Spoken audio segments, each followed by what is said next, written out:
Hi everyone, welcome to golden pedagogy by UV. हमारा instruction का माध्यम रहेगा इंग्लिश, जिससे ज़्यादा से ज़्यादा लोगों को समझ आए और वो बेनिफिट ले पाएँ। गोल्डन पेडागॉजी नाम इसलिए क्योंकि हमने कोशिश करी है कि कंटेंट को इंटरेस्टिंग बनाया जाए और साथ ही प्रिसाइज वे में बिना कंटेंट और क्वालिटी को कॉम्प्रोमाइज़ करे ऐसे वे में प्रेजेंट किया जाए जिससे लर्निंग इंजॉयबल और इंटरेस्टिंग बन जाए। फ्रेंड्स, कंटेंट बनाने में बहुत मेहनत और टाइम लगता है, इसलिए अगर आप लोगों को अच्छा लगे और फ़ायदा हो तो आप सब्सक्राइब ज़रूर करिए और बेल आइकॉन प्रेस करिए। यही आपकी तरफ से एक एक्नॉलेजमेंट और हेल्प होगी। साथ ही सब्सक्राइब करने से आप अपडेटेड तो रहेंगे ही, बल्कि आपके इस गेस्चर से हमें और कंटेंट बनाने के लिए मोटिवेशन मिलेगा और साथ ही हम आने वाले समय में और भी बहुत कुछ कर पाएंगे, जैसे कि give Awez, live sessions, counselling, study tips etcetera.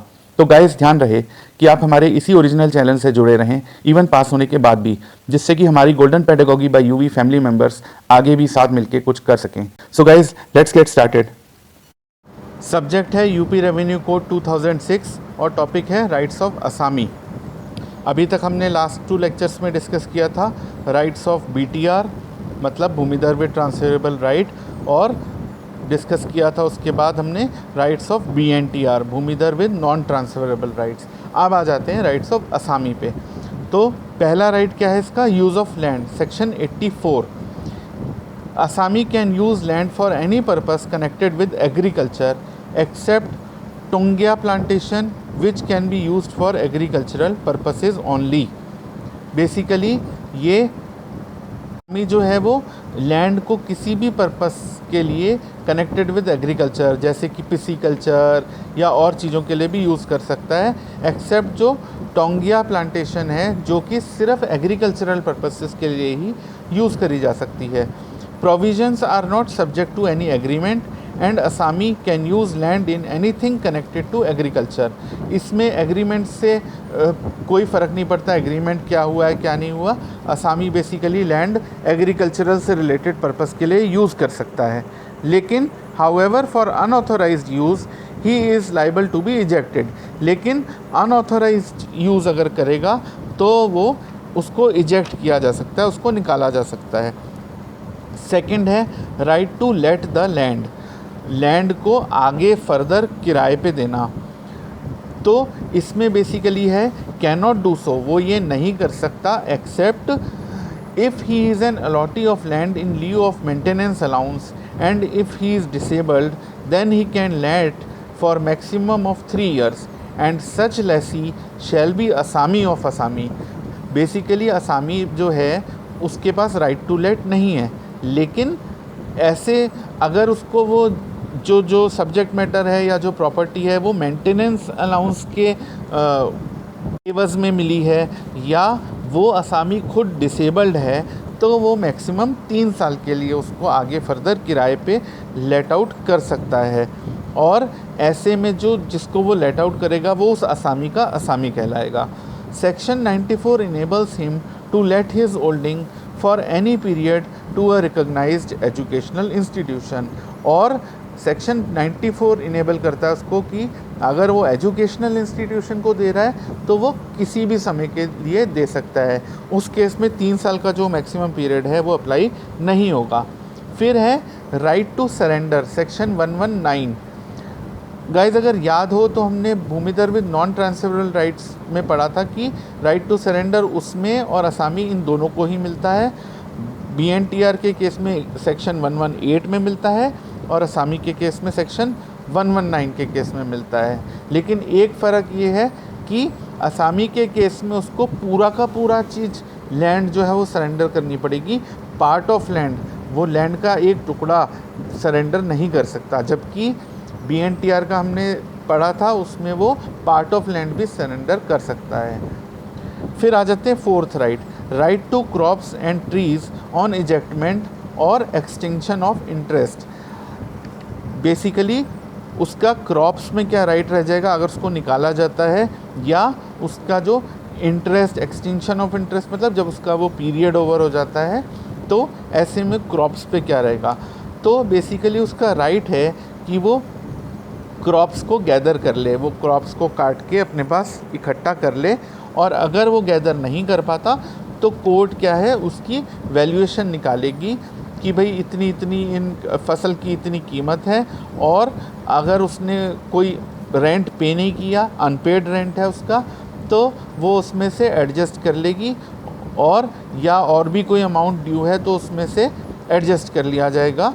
और अगर वो क्रॉप की कीमत ज़्यादा आती है, एक्सेस में आती है, तो वो उसको जजमेंट डेटर को, मतलब वो उसको, उस असामी को पे कर दी जाएगी। जजमेंट डेटर हमने पढ़ा था सीपीसी में कि डिक्री में जजमेंट डेटर होता है जिसको देनदार होता है बेसिकली।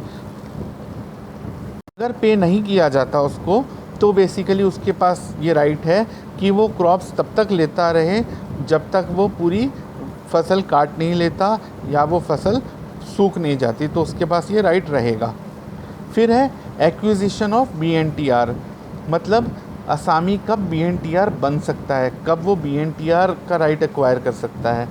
अगर इजेक्टमेंट जो है वो फाइल नहीं करा जाता या डिक्री जो है वो एग्जीक्यूट नहीं करी जाती, तो लिमिटेशन पीरियड के बाद जो असामी है वो BNTR बन जाता है। उसकी स्टेटस बेसिकली उसका चेंज होके BNTR में बन जाता है। फिर है राइट्स रिगार्डिंग रेंट। पहला है इसमें, इसी के अंदर में आ जाता है suit for fixation of rent. तो असामी जो है वो रेंट की, भाई रेंट इतना फिक्स करा जाए, उसके लिए सूट फाइल कर सकता है जहाँ की रेंट ऑलरेडी फिक्स नहीं किया गया है। Secondly commutation of rent. Commutation का मतलब जहाँ की वो रेंट बेसिकली काइंड में पेबल है, तो ऐसे में क्या है कि असिस्टेंट कलेक्टर या तो खुद से या वो गांव सभा या असामी के या लैंड ओनर के कहने पर वो उसको इन काइंड की जगह वो उसका अमाउंट फिक्स कर सकता है और वो पेबल होगा बेसिकली 1 जुलाई से। फिर है इसी में राइट्स रिगार्डिंग रेंट में रेमिशन of rent on occurrence of agricultural calamity. Basically अगर कभी बाढ़, सूखा या ऐसी चीज़ आ जाती है तो वो रेंट को रेमिशन भी करा जा सकता है, मतलब रेंट को माफ़ भी किया जा सकता है। फिर है remission for calamity by court decreeing claim for arrears. भी रेंट को रेमिशन मतलब माफ़ कर सकता है अगर एरियर्स ऑफ रेंट का कोई केस कोर्ट के सामने आता है, तो कोर्ट के पास भी ये पावर है। ये पावर कब के यूज़ होगी, जब कोई कैलेमिटी आ गई होगी। फिर है right to sue land owner for wrongful ejectment. बहुत इंपॉर्टेंट पॉइंट है ये। बेसिकली असामी जो है उसको कोड में जो प्रोविजंस मेंशन्ड है उन्हीं प्रोविजंस के द्वारा उसको इजेक्ट करा जा सकता है और किसी तरह से उसको इजेक्ट नहीं करा जा सकता। और उसके पास बेसिकली 2 रेमेडीज़ हैं, एक है सेक्शन 134 में और एक है सेक्शन 137 में। 137 वाली जो रेमेडी है वो it is available to all, और जो 134 वाली रेमेडी है वो है असामी को ही अवेलेबल है। गाइस यहाँ पे थोड़ा सा मैंने उल्टा बोल दिया। बेसिकली सेक्शन 134 है ये अवेलेबल टू ऑल है, मतलब सिर्फ असामी को नहीं, जबकि सेक्शन 137 जो है ये रेमेडी जो है ये सिर्फ असामी को अवेलेबल है। सेक्शन 137 की जो रेमेडी है ये हम इजेक्टमेंट जब हम डिस्कस करेंगे नेक्स्ट उसमें डिस्कस करेंगे।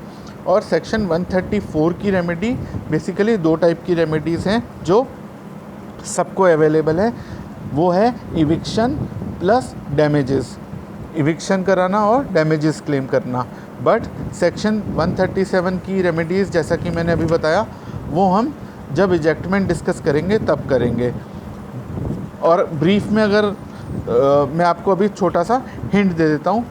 पहली रेमेडी जो सिर्फ असामी को अवेलेबल है वो है पोजेशन की, सेकंड है कंपेंसेशन की, और थर्ड है पोजेशन एंड कंपेंसेशन दोनों की।